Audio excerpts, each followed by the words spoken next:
What's the ultimate point of being human? I mean, Yeah. really, what does it mean to live well, not just, Hmm. get by, but to actually flourish? Yeah, those are huge questions, ancient ones. And if you dig into Western thinking on ethics, on character, on living a good life, well, one name just looms large, doesn't it? Aristotle. Absolutely. And his Nicomachean Ethics, Hmm. it pretty much seen as his most complete, most influential work on exactly these things. It's foundational. Totally. Reading it is like getting a master class from, well, one of the greatest thinkers ever on how to even approach thinking about a good life. And that's what we're doing today, right? Yeah. Taking a deep dive. We've got this great set of sources, notes, bits of the text, academic articles put together by a listener who really wants to get under the hood of Aristotle's core ideas about flourishing. Exactly. We'll be using these as our guide. And you might hear us mention things that sound a bit like map coordinates. Like 1094A1 or something. Precisely. That's called Becker pagination. It's just the standard way scholars refer to Aristotle's texts. Doesn't matter which translation you have, 1094A1 is always the same spot. It's like a universal address for his arguments. Gotcha. So it helps everyone stay on the same page, literally. Right. Now, Aristotle himself, born way back in Stagira, studied with Plato in Athens, a huge influence, obviously, then famously tutored Alexander the Great. Quite the resume. Indeed. And he later founded his own school, the Lyceum, with this amazing library. But what's really key for the ethics is his approach. He was incredibly empirical. He looked at the world, observed nature, observed people. You really feel that in the ethics, don't you? It's Yeah. not just abstract theorizing. He's conducting an inquiry, looking carefully at how humans live, what works, what doesn't, and he's realistic about it. Very. He knows ethics isn't like geometry. You can't expect absolute precision all the time. He says this pretty early on, around 1094b 11 to 27, that you have to expect the kind of accuracy that fits the subject. And human actions, feelings, choices, they're messy, variable. Exactly. So ethical principles will be more like guidelines, approximations. It requires judgment, not just plugging numbers into a formula. Okay. So with that approach in mind and using these sources, let's try to unpack his big ideas. Flourishing, virtue, character, practical wisdom, and make them, clear and maybe even useful for you listening today. Let's do it. Yeah. Where does he start? Right at the beginning, 1094a1. He lays down this fundamental principle. Every art and every inquiry, and similarly every action and choice, is thought to aim at some good. It sounds almost obvious when you first hear it, but it's quite profound. Everything we do purposefully seems aimed at achieving something we consider good. Right. Making a chair aims at the good of having something to sit on. Practicing medicine aims at the good of health. Choosing to exercise aims at the good of fitness, maybe. We don't usually act just randomly. We act for the sake of something. We pursue things we think are, well, worth pursuing. Precisely. But then Aristotle takes the next step. If all these specific actions aim at specific goods, are these goods all independent? Or is there some, ultimate good, some final end that we pursue all the other goods for? Like, why do I want health? Maybe to enjoy life more. Why do I want to enjoy life? It seems like there has to be a stopping point, right? Mm-hmm. Otherwise, it just goes on forever and seems kind of pointless. That's his reasoning. There must be a highest good, an ultimate end, for the sake of which everything else is done. And he gives this highest good a name: eudaimonia. Okay, eudaimonia. This is a big one. Often translated as happiness, but that feels inadequate. Like it's more than just feeling cheerful right now. Way more. Yeah, happiness can be misleading. Think flourishing or well-being or living well and doing well. It's about the overall quality and success of a whole human life. And it's not just a feeling or a state of being, is it? You mentioned he sees it as an activity. Critically, yes. It's an activity, a being at work. Energia is his term. It's about doing things excellently, functioning well as a human being. Think of it like the difference between possessing health and actively living healthily. Eudaimonia is the active living part. He clarifies this around 1169b 2930. It's about functioning, not just possessing. Functioning well as a human. Does he talk about what our specific function is? He does, in what's called the ergon argument, the function argument, mainly in Book 1, Chapter 7. Our sources hint at this. The Irwin notes suggest it points towards reasoning, theoretical reasoning perhaps, as characteristic of humans. So just like a good knife cuts well, because that's its function, maybe a good human lives well by reasoning well. That's the basic idea. Flourishing is tied to our distinctive human capacity for reason and living according to that capacity in an excellent way. Okay, so eudaimonia is the goal of flourishing through excellent activity, especially rational activity. Yeah. Where do we study this? He connects it to politics. That seems surprising. It does to us, maybe. But for Aristotle, humans are inherently political animals, zoom politikon. We're meant to live in a polis, a city-state, a community. Our individual flourishing isn't separate from the community's well-being. So ethics and politics are intertwined. Absolutely. He calls politics the master science around 1252 through because it's concerned with the overall good of the community, which includes structuring things so citizens can flourish. Good laws, he argues, around 11:129 B 1720, aim to cultivate virtue and happiness in the citizens. The law tells you to be brave, to be temperate. Right. It orders virtuous deeds and forbids vices, 1129 B 2024. And the ruler, the person involved in politics, is fundamentally concerned with others in the community, 1130 A 1-3. You can't really flourish in isolation, in his view. So the good life for the individual and the good life for the community are linked. Makes sense. Okay, so if eudaimonia is about excellent activity, what kind of excellence are we talking about? This brings us to virtue, arito. He splits this into two main types: virtues of character, or moral virtues, and virtues of thought, intellectual virtues. Let's start with the moral virtues. These are things like courage, temperance, generosity, the qualities we usually associate with being a good person. Right, exactly. He sees them as settled states or dispositions of the soul, specifically the part that deals with feelings and actions, implied around 1106 B 1617. It's about consistently feeling and acting in the right way at the right time, towards the right people for the right reasons. Doing what is kalon, what is fine or noble. And his big idea here is the golden mean. The famous golden mean, yes. Virtue, he says, is a mean between two extremes, one of excess, having too much of something, and one of deficiency, having too little, 1106 B 1617. But it's not just splitting the difference, like finding the exact mathematical middle. No, crucially, it's a mean relative to us. What counts as the right amount depends on the individual and the specific situation. Think about eating. The right amount of food for a large athlete is different from the right amount for a small child. The mean is relative. So the extremes, too much or too little, are the vices. Correct. They represent errors in feeling or action. 1108 B 1011. Let's take courage. It concerns feelings of fear and confidence. 1107 A 3335. If you have too much fear and not enough confidence, that's cowardice, the deficiency. If you have too little fear and too much confidence, that's rashness, the excess. 1108 B 1520. So courage is feeling the right amount of fear and confidence for the situation. Yeah. Facing danger appropriately. Exactly. And he notes it's most clearly shown when facing the biggest fear, death, especially in war. 1115 A 2532. What about temperance? That relates to pleasures and pains, particularly bodily ones like food, drink, sex, 1107 B 48.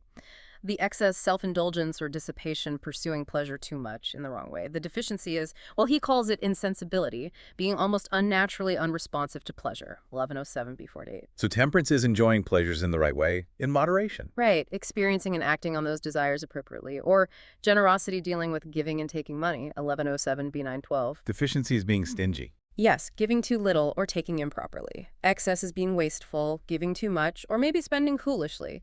1108 B 1719. The generous person finds the mean. They give the right amounts to the right people for the right reasons, and they do it willingly, maybe even finding pleasure in it. 1120 B 28, 1121 A 4. And you mentioned it's relative to memes. Very much so. 1120 B 810. A small gift from someone with little can be more generous than a large gift from someone very wealthy. It's about the proportion and the spirit. He has other examples too, right? Like magnificence. That sounds related to generosity. It is, but distinct. Magnificence concerns large-scale expenditures, typically for public good or honoring the gods. 1107 B 1519, 1122 A 1822. Generosity is about everyday giving. So the excess for magnificence would be gaudiness, bad taste. Exactly, vulgarity. Spending lavishly but inappropriately. 1107 B 1519. The deficiency is being chintzy or mean when a large expense is called for. Magnificence involves spending fittingly, beautifully, appropriately to the scale and occasion. 1121 A 78, 1128 23, 29. Of course, you need significant resources to be magnificent. A poor person can't really be magnificent in this sense. 1122 29, 31. And then there's greatness of soul. Magnanimity. Megalopsychia, yes. This concerns honor and dishonor, specifically great honors, 1107 B 2125. The great-souled person thinks themselves worthy of great things and is worthy, 1123 B 115. So the deficiency is smallness of soul, thinking yourself unworthy when you are worthy. Right, and the excess is vanity, thinking yourself worthy of great things when you're not, 1107 B 2125. The truly great-souled person, Aristotle says, must actually be good, possess all the virtues to a high degree, 1133b, 2830. They wouldn't do anything shameful, 1124a12. Honor is the greatest external good, and they relate to it appropriately, 1123b, 1923. So the mean isn't about being mediocre. It's about hitting the mark, the right way to feel and act. Precisely. The extremes are errors, and they're often opposed to each other even more strongly than they are to the mean, 1108b, 1116. Like the coward calls the brave person rash, and the rash person calls them a coward. Exactly. 1108b, 2024. They push the person in the middle towards the opposite extreme in their judgment, and sometimes one extreme feels further away from the virtue than the other. Like cowardice seems more opposite to courage than rashness does. 1108b, 34, 1109a, 13. Okay, so these virtues are the target. How do we develop them? Are we just born generous or cowardly? Definitely not, according to Aristotle. Moral virtues come about through habit. Ethos, habit, is closely related to Othiki ethics. You become virtuous by doing virtuous actions, implied strongly around 1152a, 2933. Like learning a craft. That's his analogy. You become a builder by building buildings. You become a lyre player by playing the lyre. You become just by performing just actions, temperate by performing temperate actions. So it's practice, repetition. Yes. By repeatedly acting in, say, a courageous way, you gradually develop the stable disposition, the character state of courage. Habit makes the action feel more natural, almost like second nature. 1152a, 3033. It becomes part of who you are. But just doing the action isn't enough, is it? You have to do it in the right way, for the right reason. And how do you know what the right way is? Good point. This is where habituation meets choice and eventually practical wisdom.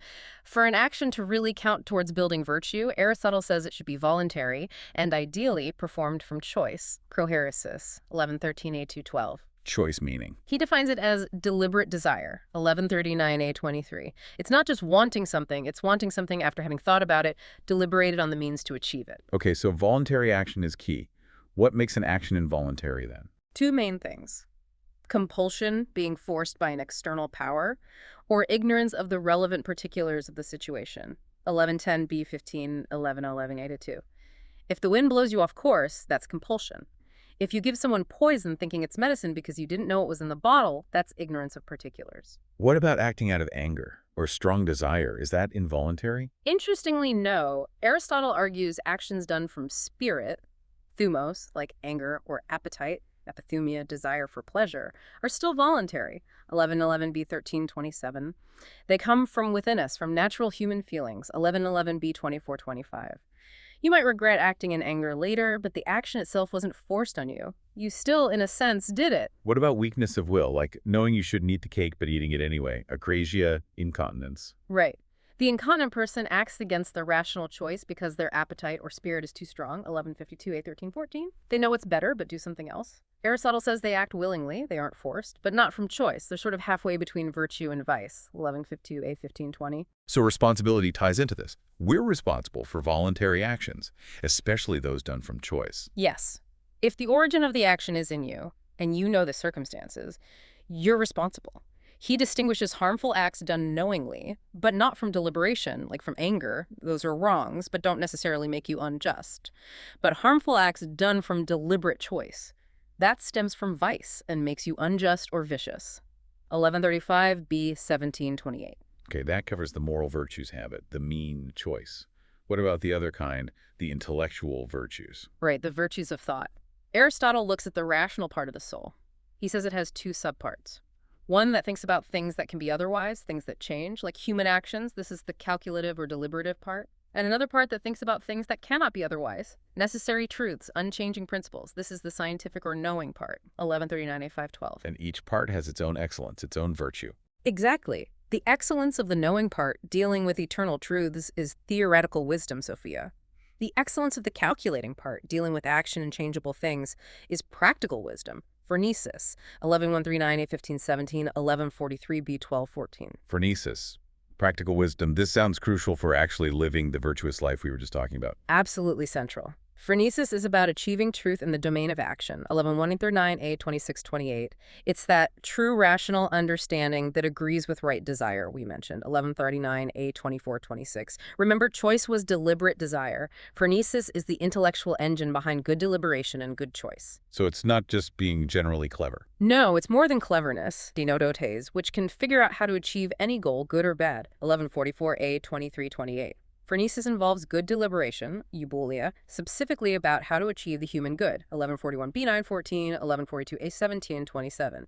It presupposes you have the right goals in the first place. Which come from the moral virtues. Exactly. Moral virtue makes your aim right. Phronesis makes the means towards that aim right. Virtue gives you the what, wanting to be courageous. Phronesis gives you the how, figuring out what counts as courageous action right here, right now, in these specific circumstances.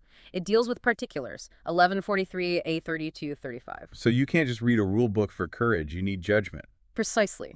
That's why phronesis isn't scientific knowledge about universals or just understanding principles. 11:42a23-25, 11:43b1-5. It's about perceiving the right thing to do in the messy reality of life. Aristotle notes that experienced people, older people, often have better practical judgment because they've seen more particulars. 11:43b10-13. Astuteness, thoughtfulness, these help discern the specifics. 11:43a29-35. So moral virtue and practical wisdom are inseparable. You need both. He argues they work together intimately. Good action requires both thought and character. 11:39a34-35. You can't be truly virtuous without phronesis to guide your actions, and you can't have phronesis without the right goals provided by moral virtue. Okay, that's phronesis.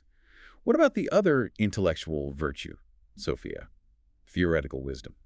Sophia is about understanding the highest, most fundamental, unchanging truths, first principles, the nature of reality, 11:43b1-3. It combines scientific knowledge, episteme, with intuitive understanding of the ultimate principles. And the activity associated with this is contemplation, theoria. Yes. The active exercise of Sophia is contemplation, and Aristotle argues, particularly later in the Ethics, that this contemplative activity is the highest form of human activity, the most complete expression of eudaimonia. Why the highest? Because it engages the best part of us, reason, with the best, most noble objects, unchanging truth. It's the most self-sufficient, most continuous, most pleasant activity associated with pleasure around 11:53a12. It's seen as the most divine activity humans can partake in. But wait, doesn't that create a tension? If contemplation is the ultimate goal, what about the life of moral virtue? Being a good citizen, being practically wise, is that all just secondary, a means to an end? That's a huge point of discussion for scholars, and you can see the tension in the text itself, as the Irwin notes point out. Aristotle spends most of the Ethics talking about moral virtue and phronesis, and insists virtuous actions are chosen for their own sake, 11:13a-12, not just as means. And eudaimonia is supposed to be a complete life, Right. So how does the supreme value of contemplation fit with the intrinsic value of moral action and the necessity of community life? It's complex. Perhaps the ideal is a life that integrates both, but he does seem to give contemplation the highest place. Maybe understanding his view of the soul helps here. You mentioned rational and irrational part. It does. So broadly, there's the rational part, which has the knowing and calculating aspects we discussed, and the irrational part. The irrational part includes basic vegetative functions, growth, nutrition, but also our appetites, desires for pleasure, food, sex, and our spirited element, thumos, anger, ambition, etc. And the appetites and spirit, they aren't rational, but they can listen to reason. To some extent, yes. He suggests they can obey reason, though sometimes imperfectly, like someone mishearing instructions, 11:49a-25-28. So the moral virtues, courage, temperance, are about training this irrational part, appetite and spirit, to listen to and follow the guidance of reason. Exactly. They are excellences of the irrational part insofar as it partakes in reason. The intellectual virtues, Sophia, phronesis, are excellences of the rational part itself. And for good action, you need the desires shaped by moral virtue, in the irrational part, to align with the true reasoning of phronesis, in the rational part. Precisely that alignment, 11:39a-23-28. When they conflict, you get things like incontinence, where desire overpowers reason, 11:52a-13-14. So a well-functioning soul has all parts working in harmony, guided by reason and virtue. But even a perfectly balanced soul isn't enough for flourishing, is it? He brings in something else crucial: friendship. Oh, absolutely essential. Philia. He devotes 2 whole books out of 10 to it. It's not just a nice bonus. He calls friends the greatest of external goods. 1169b 910. Why so important? Well, humans are social beings by nature, meant to live with others. 1169b 1820. Life is just better with friends. 1169b 2122. But it goes deeper. He talks about different kinds of friendship, doesn't he? Yes, 3 main types based on the reason for the affection. First, friendships based on utility. You're friends because you're useful to each other. 1156b 911. Think business partners, maybe colleagues. These sound fragile. They are. When the usefulness ends, the friendship often dissolves. 1157a 911. And they're prone to complaints, am I getting my fair share? 1162b 1720. Okay, second type. Friendships based on pleasure. You're friends because you enjoy each other's company, share a hobby, find each other witty or fun. 1156b 911. Also potentially fragile if the fun stops. Exactly. 1157 911. Like utility friendships, these are coincidental. You don't love the person for who they are intrinsically, but for the benefit, utility, or pleasure they happen to provide. 1157 111. So what's the third best kind? Friendship based on virtue. Complete or perfect friendship. Here, friends love each other for their own sake because they recognize and value the goodness or virtue in the other person. 1156b 911. They wish good things for their friend simply because the friend is who they are, a virtuous person. This sounds much more stable. It is because virtue itself is stable. These friends are good in themselves and good for each other. They are also pleasant and useful to each other, but that's a consequence of their character, not the primary basis of the friendship. So why is this kind of friendship so essential for eudaimonia? Several reasons. A virtuous person needs friends to be good to exercising virtues like generosity or kindness requires others. 1169b 1013. Sharing life, discussing things, facing troubles together is inherently better and more human. 1151b 6. 1169b 2122. And there's that idea of the friend being a second self? Yes, Aristotle. It's a fascinating idea. 1171b32, 117172a1. A virtuous friend is like a mirror, because you delight in your own virtuous activity and existence, and your friend is similar to you in virtue. Perceiving their virtuous life and activity enhances your own awareness and appreciation of the good. It extends your sense of self and well-being. So virtuous self-love isn't selfish. It naturally extends to loving another virtuous self. That seems to be the implication. 1169a34b2. It leads you to cherish and support the good in your friend. Living together sums in, and sharing awareness is key. 1171b32, 117172a1. Does friendship connect back to politics too? It does. Aristotle sees friendship and justice as related. They both exist within communities. 1161b 1213. The type and extent of friendship possible depends on the political constitution. 1160a and 911. Less friendship into tyranny. Much less. Because there's little shared between ruler and ruled, especially if the ruled are treated like slaves, mere tools. 1161a 32, 1161b 8. Democracies, where people are equals and share more in common, allow for greater friendship and justice. 1161b 910. What about goodwill? Eunoia. Is that a kind of friendship? He calls it the beginning of friendship, but it's not friendship itself. 1166b 30, 1167a1. It's just wishing someone well, maybe admiring them from afar, like a fan wishes an athlete well. 1167a 1-9. It lacks the intimacy, the shared life, the deep affection of real friendship. Like the spark before the fire. Good analogy. 1167a 912. Goodwill can develop into virtue friendship if people spend time together and come to appreciate each other's character. 1167a 1214. But on its own, it's like inactive friendship. 1167a 1560. Okay, this focus on virtue, character, reason, friendship. It all seems quite demanding. What role does simple pleasure and pain play in this picture? People often just equate happiness with pleasure. Right, and Aristotle knows this. He thinks understanding pleasure and pain is crucial because virtue itself is all about dealing correctly with them. 1152b 5-6. Most people do think happiness involves pleasure. 1152b 6-7. But some people back then thought pleasure was bad. Yes, he considers several views. That no pleasure is good. 1152b 8.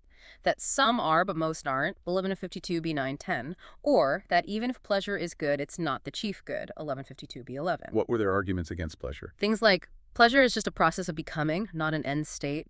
1152b 1214. Good people, temperate, avoid many pleasures. 1152b 1415. Wise people seek absence of pain, not presence of pleasure. 1152b 1516. Pleasure clouds judgment. 1152b 1618. No art aims to produce pleasure. 1152b 1819. Base things like children and animals pursue it. 1152b 1920. Some pleasures are shameful or harmful. 1152b 2022. Seems like a strong case against. How does Aristotle respond? He thinks these arguments are flawed. 1152b 2425. He points out that good and pleasant can mean different things, good absolutely versus good for someone, pleasant naturally versus pleasant as a restorative. 1152b 2632. Some unpleasant things, like medical treatments, can feel pleasant as relief. 1152b33, 1153a1. And he uses that activity versus process distinction again. Critically, he argues that the highest pleasures aren't processes of fixing a deficiency, they are the activities themselves. The unimpeded functioning of our natural faculties in a good state, 1153a 1215. The pleasure of seeing, thinking, contemplating these aren't coming to be, they are being at work, 1153a 1 to 4. So if the activity is good, the pleasure that naturally accompanies it is also good. Exactly. Pleasure completes the activity, like the bloom on youth. If the activity, like virtuous action or contemplation, is inherently choice-worthy, then its natural pleasure is also good, 1153a 1517. So denying pleasure is good makes no sense for a happy life. Right. The flourishing person will live pleasantly because the activities that constitute flourishing are themselves pleasant to the person whose state is aligned with them, 1154a 1 to 6. The virtuous person takes pleasure in doing virtuous things. What about the dodgy bodily pleasures then? He acknowledges those are problems when pursued to excess. 1154 7 to 9. He suggests people often chase intense bodily pleasures not for their natural goodness, but as a kind of remedy to escape pain or boredom. 1154 a 2430. These intense, often restorative pleasures have sort of unfairly claimed the name pleasure for themselves in common talk. 1153 b33, 1154 3. The problem isn't necessary pleasures, but the excessive pursuit. 1154 a 1618. So pleasure and pain act like signals. Feeling pleasure in good actions means your character is well formed. Yes, they are indicators. If you find acting justly painful, you're not yet fully just. The virtuous person finds the activity itself enjoyable, 1175 b3 to 5. And they motivate us, obviously. We're drawn to the pleasant, repelled by the painful. Virtue involves having these responses aligned correctly. Which leads us back towards contemplation theory as potentially the highest, most pleasant activity. Indeed.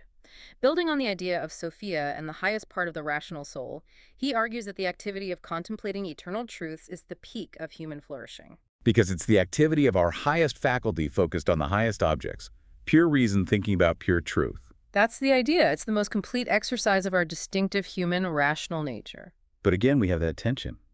How does this ultra-intellectual peak fit with the need for moral action, community, friendship, all the things he spends so much time on?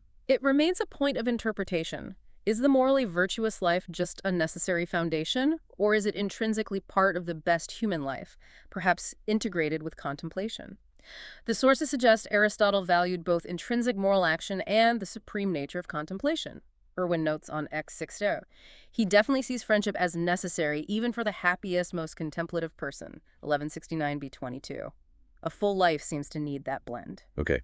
One huge virtue we haven't focused on yet is justice, dikaiosina. He gives it a lot of space. A massive amount. In one broad sense, he calls justice complete virtue in relation to another person, 1129b2526. It's like exercising all your virtues, but specifically in how you interact with others, 1129b31, 113a1. It's often called another's good because it directly benefits someone else, 1130a3 to 6. It holds a community together, 11129b2730. This sounds like general lawfulness. Yeah. Following the rules of society. That's the sense of universal justice, acting according to the law, 11129a3234. Good laws, he thinks, aim at the common advantage and prescribe virtuous actions and forbid vices, 1129b1424. But there's a narrower sense, too. Yes, particular justice, which is about fairness in specific types of interactions, 1130a1416. He splits this further into two kinds. Which are? First, distributive justice. This is about dividing up common goods, honors, money, resources fairly among members of the community, 1131a1 to 9. Fairly meaning equally. Not necessarily equally, but proportionally according to merit or worth. Axia, 1131A 1014. What counts as merit might differ, wealth, status, contribution, but the idea is geometric proportion. Getting more or less than your proportional share is unjust, 1131B 1624. Okay. Distribution according to worth.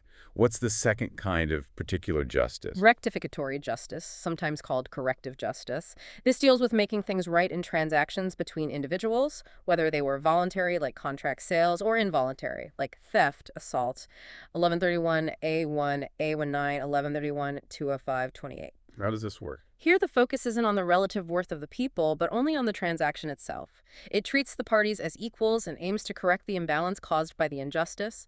1131A31A32, 1132A10. If someone stole $100, justice requires restoring that $100, regardless of whether the thief is rich or poor. It's about arithmetic proportion restoring equality by taking the unjust gain from one and giving it back to the loser. 1132A 1014. Like balancing the scales. Exactly. He also mentions equity, epiakia, which is related. Laws are general, but life throws up unique situations. Equity is like a correction of strict legal justice when the law's generality would lead to an unfair result in a specific case. It requires the judgment of practical wisdom to see what's truly fair beyond the letter of the law. Related concepts in glossary based on 1132A1, 1143A 2932. Justice, like other virtues, is framed as a mean, 1108B910. And justice, like friendship, is fundamentally tied to the community, the polis. Absolutely. It's what makes shared life possible. 1129B1420, 1130A13.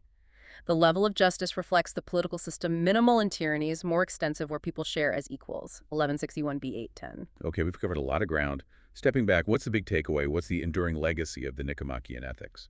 Well, first and foremost, it's the foundation of virtue ethics as a distinct approach to morality, shifting the focus from rules or consequences to the character of the person acting, asking, what kind of person should I be? The emphasis on character development through habituation seems huge, too. Definitely. That idea of cultivating virtue like a skill, it makes moral development feel practical, achievable through effort. The spoudios, the person of practical wisdom, serves as a kind of moral compass. And phronesis itself, practical wisdom. The importance of judgment in real-life situations. Absolutely crucial. Recognizing that ethics isn't just theory, it's about navigating complexity. And his whole picture of eudaimonia, it's so rich. It's not just one thing, but this blend of moral action, intellectual life, relationships, external goods, a truly holistic vision of human flourishing. How does all this ancient Greek philosophy still speak to us today? Is it relevant? I think profoundly so. His ideas on habit are timeless for anyone interested in self-improvement or personal growth, as noted in sources like Demuzio. And for making tough decisions. Virtue ethics offers a different lens. Instead of just asking what rule applies or what outcome is best, it asks, what would a virtuous person do here? What action aligns with courage, justice, compassion, guided by phronesis? It challenges us to think about the kind of life we're building, beyond just chasing pleasure or success. Exactly. What constitutes genuine well-being? Aristotle gives us a framework that includes character, meaning, connection.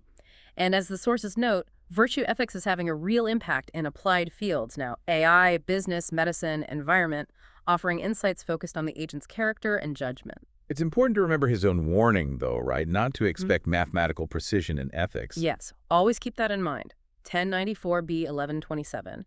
It's about finding the mean, which requires perception and judgment in the moment, not just following rigid rules. So to sum it all up, the goal is eudaimonia, flourishing, achieved through virtuous activity being excellent in character and thought, guided by practical wisdom to navigate life's specifics, and supported fundamentally by friendship. It's a powerful, enduring picture of a good life. It really is. A framework that continues to challenge and inspire us to think about what living well truly means. Which leaves us with maybe one final thought to chew on, something stemming from that tension we discussed. If flourishing involves this active virtue, this engagement with the world, but the highest activity is contemplation, how do we balance that? How do we, in our own messy modern lives, navigate the pull towards intellectual understanding and the vital demands of moral goodness, community, and connection? How does that virtuous person's love of their own well-being, reflected in their friend, actually motivate them to act beautifully and seek the good for others?